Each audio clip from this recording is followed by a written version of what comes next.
Eu convido os meus irmãos nesse momento para abrirem as vossas Bíblias. Hebreus capítulo de número 2, versículo 3, quem encontrou, diga amém.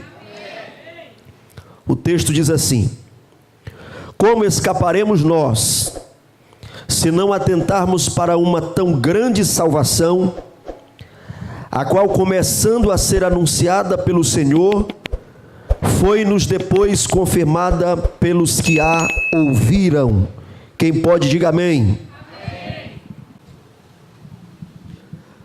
Queridos irmãos, nós vamos tratar hoje sobre a doutrina da salvação.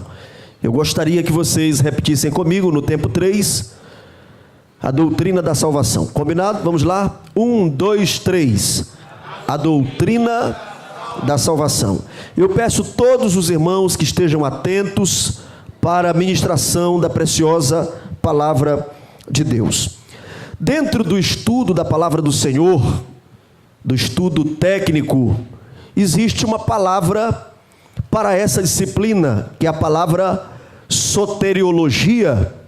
Essa palavra ela é inspirada no termo grego soteria, que traz no seu entendimento, na sua aplicação, a ideia de salvação, de libertar.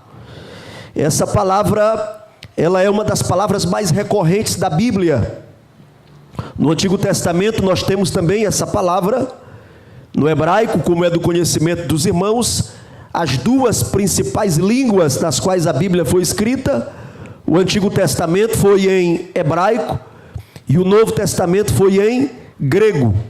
Nós temos algumas frações da Bíblia no livro de Esdras e também no livro de Daniel, que foram escritos em aramaico, mas a maior parte do texto bíblico foi escrito tanto em hebraico como grego. E a palavra salvação aparece nesses dois idiomas, com sentidos similares, dando a ideia de libertar, também trazendo a ideia de restaurar, trazendo a ideia de redenção, e é um dos termos mais usados na igreja. Eu acredito que a maioria dos senhores e senhoras que estão aqui, vocês vieram para a igreja a priori por causa da salvação. Essa é a razão do nosso ingresso e permanência na igreja, por causa da salvação. O texto que nós lemos faz parte de uma pergunta, aonde o escritor anônimo da carta aos Hebreus pergunta: como escaparemos nós se negligenciarmos tão grande salvação? Você pode fazer esta pergunta comigo? Vamos lá. Como escaparemos nós se negligenciarmos tão grande salvação?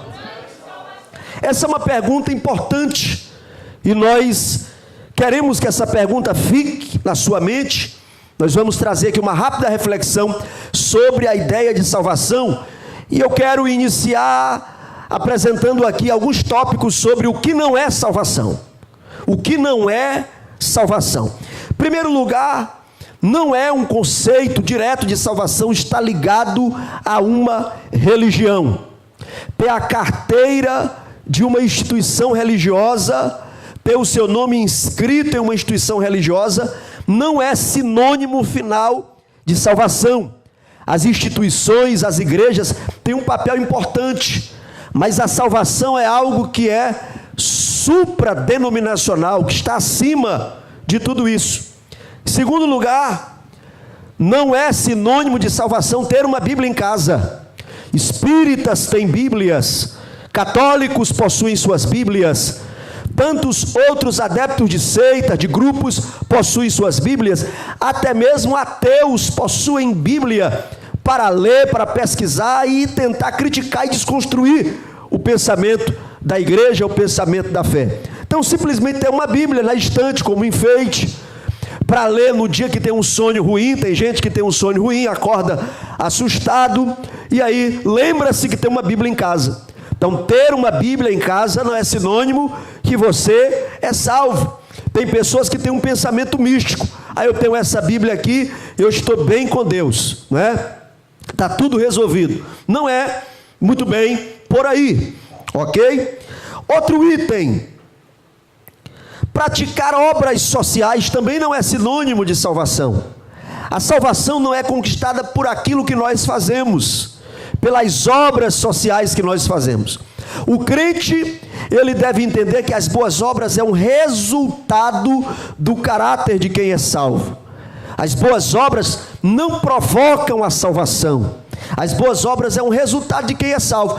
Quem é salvo pratica as boas obras. Bendito seja o nome do Senhor Jesus para sempre.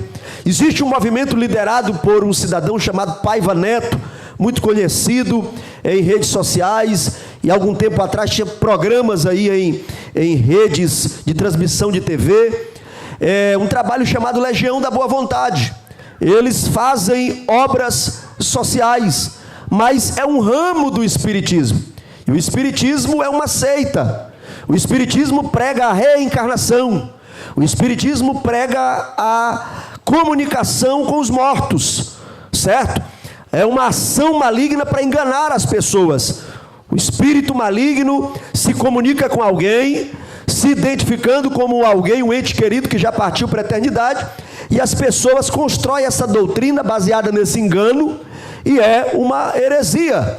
E dentro desse ramo dessa heresia existe a Legião da Boa Vontade, que faz boas obras. Então, praticar boas obras não garante salvação. Eu não estou desestimulando, eu estou dizendo que as boas obras devem ser um resultado da salvação e não a causa, porque não é.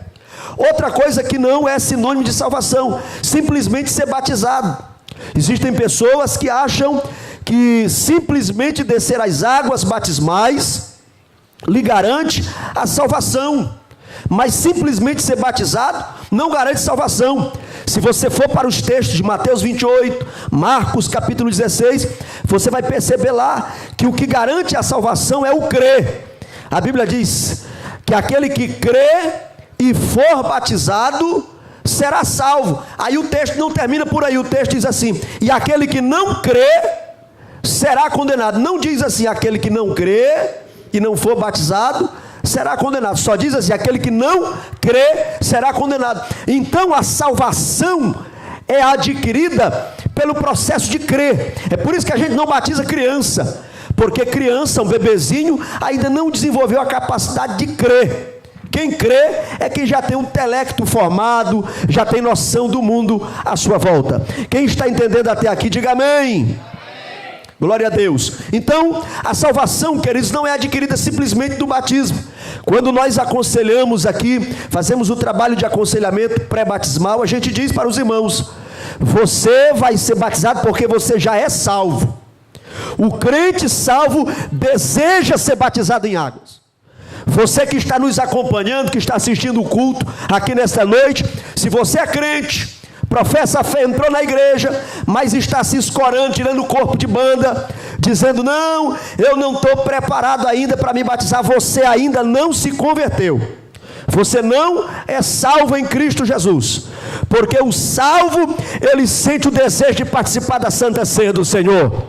O salvo sente a necessidade de participar do testemunho da morte e da ressurreição de Cristo Jesus, o nosso Senhor e Salvador para todo sempre. Então quem é salvo sente o desejo de se batizar. Não é depois do batismo que ele vai ser salvo, não, é a salvação que já opera nele, que leva ele a aprender da palavra, a colocar o nome na lista e descer as águas batismais. Quem aqui já participou desta experiência gloriosa? Levante a sua mão e glorifique a Deus. Outra coisa que não é sinônimo de salvação é um alto nível de informação teológica ou doutrinária. Existem muitos doutores que irão para o inferno, muitos teólogos que irão para o inferno. Existe muita gente bem informada que não irá para o céu. Sabe por quê? Porque a informação, ela não é sinônimo de transformação. Pode ser um meio, mas existe muita gente informado que não é transformado. Existe gente informada por vaidade, para debater, para mostrar que sabe mais, para humilhar. Existem pessoas que buscam a informação para isso. Então, tem gente que cita a Bíblia. Você encontra gente na igreja aí que ele quer te evangelizar. O camarada está fedendo a cachaça, fedendo a cigarro, vive na prostituição, mas ele sabe um texto da Bíblia memorizado, aí ele quer dizer que sabe da palavra. Tem uns que se arriscam a dizer: eu sei mais que esse pregador aí, eu sei mais que esse pastor aí. Saber uma informação da Bíblia, saber um versículo memorizado, não é sinônimo de salvação. A salvação é uma obra preciosa e completa de Deus, que Ele realizou em nosso favor, meus irmãos. E cabe ao homem crer. Quando nós cremos, nós permitimos que esta salvação opere em nós. Se você conferir na sua Bíblia, na carta de Paulo aos Romanos, no capítulo de número 10, no versículo de número 10, a Bíblia Sagrada nos diz: se no coração tu creres em Cristo, e com a tua boca confessar, oh glória a Deus, tu serás salvo. Amém? Então quando você crê, e você confessa ao Senhor Jesus, oh bendito seja Deus para sempre, a salvação de Deus é operada na sua vida, para a glória do nome do nosso Senhor e Salvador. Ainda em Romanos, no capítulo de número 10, no versículo de número 7, a Bíblia diz: de sorte que o crer vem pelo ouvir, e o ouvir pela palavra de Deus. Então o que é que faz o homem crer? É a exposição da palavra de Deus. É por isso que a gente tem que pregar a tempo e a fora de tempo. Temos que pregar na igreja, e é bom pregar na igreja, é gostoso, os crentes glorificam, presta atenção, mas temos que pregar nas ruas também, pregar nas reuniões de família, pregar nas redes sociais, porque a pessoa que ouve a palavra de Deus dentro do seu coração, é ativado a fé, é a palavra de Deus que faz o homem crer. Senhoras e senhores que estão aqui nesta noite, é a palavra de Deus. Abra a sua Bíblia, leia um versículo para a sua família, escreva um versículo nos grupos que você faz parte, lance a palavra de Deus. Quando um pecador tem acesso à palavra de Deus, a fé começa a ser gerada no seu coração. Bendito seja Deus para todos sempre. Quem está entendendo até aqui, diga amém. Glória a Deus. A salvação é um investimento completo de Deus. Diga comigo aí: a salvação é um investimento completo de Deus. Essa é a definição de cima para baixo, a definição superior. A definição inferior, de baixo para cima, de quem recebe, é que a salvação é um presente completo que nós recebemos de Deus. E a salvação, irmãos, é para os corações que amam a Cristo. É isso que deve ser exigido de um discípulo de Cristo: que você ame ao Senhor Jesus, que você sirva ao Senhor Jesus. Meus dignos obreiros que estão aqui, queridas irmãs, queridos irmãos, tem gente que está na igreja porque tem medo do inferno. Ele se tornou um crente porque ele tem medo do inferno, e o medo que ele tem do inferno é maior do que o amor que ele tem por Jesus. Está errado. Corre o risco de ter medo do inferno e no final da história ir para lá, porque o teu amor por Jesus precisa ser maior do que o teu medo pelo inferno. Tem outros que o interesse dele no céu, nas ruas de pedras, de cristais da Nova Jerusalém, ruas de ouro. Quem aqui já ouviu falar nas ruas de ouro? Tem gente que está interessada nesse ouro, é os camaradas garimpeiros. Ele quer ir para o céu, não é por causa de Jesus, porque ele quer se encontrar com a gloriosa pessoa de Jesus, não. Ele está de olho, é para ver se lá dá dele tirar fazer uma extraçãozinha de minério, de pedras preciosas. Amém? Irmãos, o centro da nossa fé é Jesus Cristo. A pessoa mais importante aqui nesta noite é Jesus Cristo. Nós estamos vencendo. Só quem está vencendo aqui pode levantar a mão. Cadê os vitoriosos? Você está vencendo, não é porque é bom, não é porque é o melhor, mas você está vencendo é porque o nome de Jesus é o nome acima de todos os nomes e nos garante vitória. Amém? A nossa fé, A salvação em nós deve nos dirigir para a pessoa de Cristo. Quando Paulo escreveu a sua carta aos Efésios, no capítulo 1, ele vai nos dizer no versículo 27, que Cristo é o nosso sublime Redentor.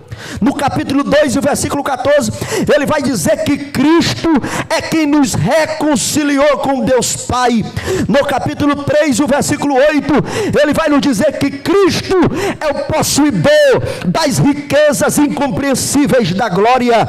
No capítulo 4, versículo 11, ele vai dizer que Cristo é o doador dos dons ministeriais para a igreja. No capítulo 5, versículo 2, Paulo nos diz que Cristo é a oferta e sacrifício voluntário que Deus entregou em favor da sua igreja. E no capítulo 6, no versículo 10, Paulo diz que Cristo é quem nos fortalece para triunfarmos nas batalhas espirituais. E eu acredito que tem crente aqui que vai continuar vencendo, triunfando pelo poder do nome de Jesus. Amém ou não amém? Eu quero te dizer algo aqui nesta noite: você nunca vai dar para Deus mais do que Deus já te deu. Você pode pegar na mão de um crente aí, salvo, verifica aí se ele está vivo. Verifica se ele está vivo. E diga para ele assim: tu nunca vai dar para Deus mais do que ele já te deu. Oh, aleluia. Irmão, tem gente que acha que se ele sair da igreja, Deus vai ficar depressivo. Tem gente que acha que a obra de Deus vai parar na terra. Cuidado, viu? Você que acha que o mundo gira em volta de você, talvez você está com labirintite e não se deu conta ainda. Irmãos, nós fomos alcançados pela graça de Deus. Deus nos arrancou do poder das trevas, nos encheu do seu Espírito e nos deu a chance de estarmos aqui no culto glorificando a Ele. Ah, pastor, mas eu trabalho na igreja, eu prego, eu canto, eu sou tão talentoso. Mas seja santo, seja fiel a Deus, porque se precisar, Deus levanta 10 para colocar no teu lugar, porque o céu não está em crise e Deus é Deus de poder. Vamos servir a Deus com humildade, irmãos, porque nós nunca daremos a Ele mais do que Ele nos deu. Qual é a origem da salvação, pastor? A origem da salvação é Deus. João 3,16, a Bíblia diz que Deus amou o mundo de tal maneira que deu o seu Filho unigênito para que todo aquele que nele crê não pereça, mas tenha a vida eterna. A nossa salvação é uma ideia de Deus. Deus não foi surpreendido com o pecado. Deus não fez reunião no céu desesperado. Tem algumas pregações infantis, descontextualizadas, desprovidas de Bíblia, de fundamento, dizendo que Deus fez no céu uma reunião. Aí pergunta para Abraão: vai lá, Abraão, vai lá, Moisés. Pediu para um anjo descer. Aí com muita luta foi que Jesus se apresentou. Nunca aconteceu isso. Sabe por quê?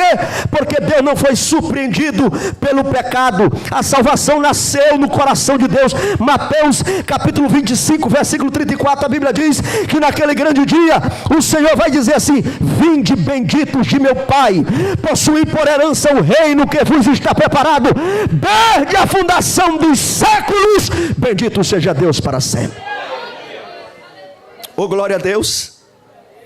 Em Apocalipse capítulo 13, versículo 8, a Bíblia diz que o Cordeiro foi morto antes da fundação do mundo. Deus já sabia que o homem ia pecar. Deus já sabia que a praga do pecado ia afetar a humanidade, e Ele já preparou o remédio. E o remédio é Jesus Cristo. Oh, glória a Deus. Como receber a salvação? Primeiro, reconhecer que é pecador. Enquanto o camarada diz assim: não, eu sou melhor que um bocado de crente que tem aí, eu faço bem, eu nunca matei ninguém, eu nunca defraudei. Enquanto a pessoa estiver vendo os seus méritos, ele não obtém a salvação, porque a salvação não é em decorrência dos nossos méritos. Você tem que reconhecer que é em Jesus a salvação. Ser uma pessoa boa, ter bons costumes, boa cultura, é um dever de todo cidadão de bem. Agora, o céu é acessado pela graça de Deus, manifestado na pessoa bendita de Jesus. Então, Romanos 3:23 diz que todos pecaram e destituídos estão da glória de Deus. Então, quando o homem se reconhece pecador, aí sim ele começa a entrar no processo de transformação. Atos 16:31, Jesus disse, Paulo e Silas disseram, melhor dizendo, para o carcereiro: crê no Senhor Jesus e será salvo tu e a tua casa. O homem tem que crer para receber a salvação. Romanos 10:10, o texto diz que nós temos que confessar. O homem tem que confessar ao Senhor Jesus Cristo. Irmãos, tem pessoas que se ofendem quando são chamadas para ser crente. Tem pessoas que se sentem ofendidos, e a igreja está entrando nessa onda, sem querer ser, às vezes, inconveniente. Tem crente que não convida mais, tem crente que já tem os seus pecadores de estimação. Ah, fulano é minha amiga, fulano é meu amigo, ele gosta de Deus, ouve hino quando viaja e tal, e não há mais a exposição da palavra e o apelo para a pessoa se converter a Jesus. A igreja não pode perder a sua essência. Nós precisamos continuar lançando a rede e dizendo para o pecador: tu pode ter os méritos que for, mas é necessário nascer de novo, porque quem não nascer de novo não entrará no reino de Deus. Bendito seja o nome de Jesus para sempre. Eu já estou finalizando, e não é fake news, eu já vou finalizar mesmo. Pastor, eu posso afirmar que sou salvo? Vocês sabiam que tem gente que tem medo de dizer que é salvo? Tem medo, tem gente que tem medo de dizer que alguém está pecando. Não, eu não posso julgar, eu não posso. Se a Bíblia está dizendo que adultério é pecado, adultério é pecado. Bebedeira é pecado, farra é pecado. Tem que não vir com essa conversinha meia boca não, né? A Bíblia já nos dá segurança. E tem outros que ficam com medo. Não, eu estou pelejando para ser salvo, eu estou lutando, eu estou indo na igreja 3 vezes por semana para ver se eu consigo ser salvo. Irmãos, o apóstolo Paulo escreveu em Romanos 8:24, ele diz assim: em esperança somos salvos. Deixa eu pegar na mão aqui desse tecladista aqui. Isso. Pega na mão desse crente e diga assim: te anima, cria coragem e declara em nome de Jesus que tu é salvo. Tu és salvo. Ô glória! Sabe por quê que nós pregamos santificação, irmão? Eu não prego santificação aqui para você conseguir a salvação pela tua santificação, não. Eu prego santificação aqui é para tu não perder, porque Jesus já te deu.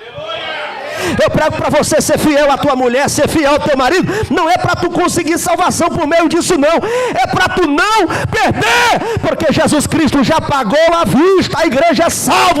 Nós estamos vindo para a igreja, nós estamos rejeitando o pecado, é para não perder, mas nós já recebemos esse presente. Você pode levantar a mão, deixa a notícia espalhar que tu tem coragem de declarar que tu és uma nova criatura na pessoa bendita de Jesus.